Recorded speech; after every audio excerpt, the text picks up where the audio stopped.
स्वागत है दोस्तों आपका हमारे चैनल पर सपनों की कार। अमित बचपन से ही पढ़ाई में और उन सभी चीजों में जी जान से मेहनत करता आया था जिनकी वजह से वो ज्यादा पैसा कमा पाए। उसने अपना पूरा बचपन गरीबी और आवश्यक चीजों की कमी में गुजारा था, लेकिन वो हार मानने वालों में से नहीं था। अगर सही दिशा में मेहनत की जाए तो मेहनत का रंग जरूर लाती है। अमित भी पढ़ लिख कर इस काबिल बन गया कि उसे किसी अच्छी मल्टीनेशनल कंपनी में नौकरी मिल सके, और उसे एक अच्छी नौकरी मिल भी गई। अमित ने एक एक करके अपने सपने पूरे करने का सफर शुरू किया। पहले छोटे छोटे सपने पूरे किए, फिर सही उम्र होने की वजह से शादी कर ली। अगले ही साल एक सुंदर बच्चे का बाप भी बन गया। लेकिन इन सब में उसके सपने पूरे करने का सफर रुक गया। उसे इस बात का कोई मलाल नहीं था, लेकिन बचपन से लेकर जवानी तक उसका एक बहुत बड़ा सपना एक अच्छी बड़ी कार लेने का, जो हमेशा उसके दिमाग में चलता रहता था। बचपन से लेकर आज तक जब भी वह किसी अच्छी कार को रास्ते से गुजरते हुए देखता तो पल भर के लिए वहीं पर रुककर उसे ताकता रहता था। जैसे जैसे दिन बीते जा रहे थे उसका यह सपना उसे सोने नहीं दे रहा था। उसने इस सपने को पूरा करने की ठानी और थोड़े थोड़े पैसे जमा करना शुरू किए। कुछ वर्षों में उसने इतने पैसे जमा कर लिए कि वह अपने सपनों की कार ले सके, और एक दिन वह सारे पैसे समेटकर उस कार को अपने घर पर ले आया। उस कार में बैठकर उसे लगता कि उसने जीवन में कुछ बड़ा हासिल कर लिया है। उसे जीत की संतुष्टि मिलती जो कुछ हासिल करने पर मिलती है। वो जितना प्यार अपने 5 साल के बेटे के साथ करता उतना ही प्यार अपनी कार को भी करता था। हर दिन खुद अपने हाथों से कार को धोता। एक दिन वो अपनी कार को धो रहा था, साथ में उसके 5 साल का बेटा भी कार के आगे पीछे खेल रहा था।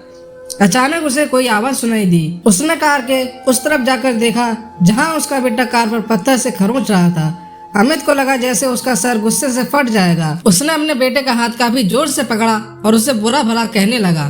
बच्चा दर्द के मारे रोए जा रहा था, लेकिन अमित का गुस्सा शांत नहीं हो रहा था। 2-3 मिनट बाद जब उसने बच्चे का हाथ छोड़ा तो उसे समझ में आया कि ज्यादा जोर लगाने की वजह से बच्चे की हाथ की उंगली टूट गई। जैसे ही अपनी गलती का एहसास हुआ वह अपने बच्चे को लेकर अस्पताल आया। बच्चे की उंगली टूट जाने की वजह से प्लास्टर बांध दिया। जब अमित अपने बच्चे को मिलने गया तो बच्चे ने पूछा कि पापा मेरी उंगली कब ठीक होगी, तो वो उसके सवाल का कोई जवाब नहीं दे सका और बाहर आकर अपने किए पर पछताने लगा। उसे एक बार फिर से उतना ही गुस्सा आया जितना अपने बच्चे पर आया था, लेकिन इस बार का गुस्सा अपने आप पर, उस कार पर था जिसकी वजह से उसने अपने मासूम बच्चे को हानि पहुंचाई थी। वो गुस्से को शांत करने के लिए पार्किंग में पहुंच गया जहां पर अपनी कार लगाई थी। वहां जाकर कार पर लात घूंसे बरसाने लगा। इसी बीच उसकी नजर गाड़ी के उस हिस्से पर पड़ी जहां पर उसके बच्चे ने पत्थर से कुरेद कर कुछ लिखा था। उसने जब ध्यान से पढ़ा तो वहां लिखा था आई लव यू पापा। उसे पढ़कर अमित की आंखें और दिल दोनों रोने लगे। दोस्तों, हम भी तो जीवन भर यही करते आए हैं।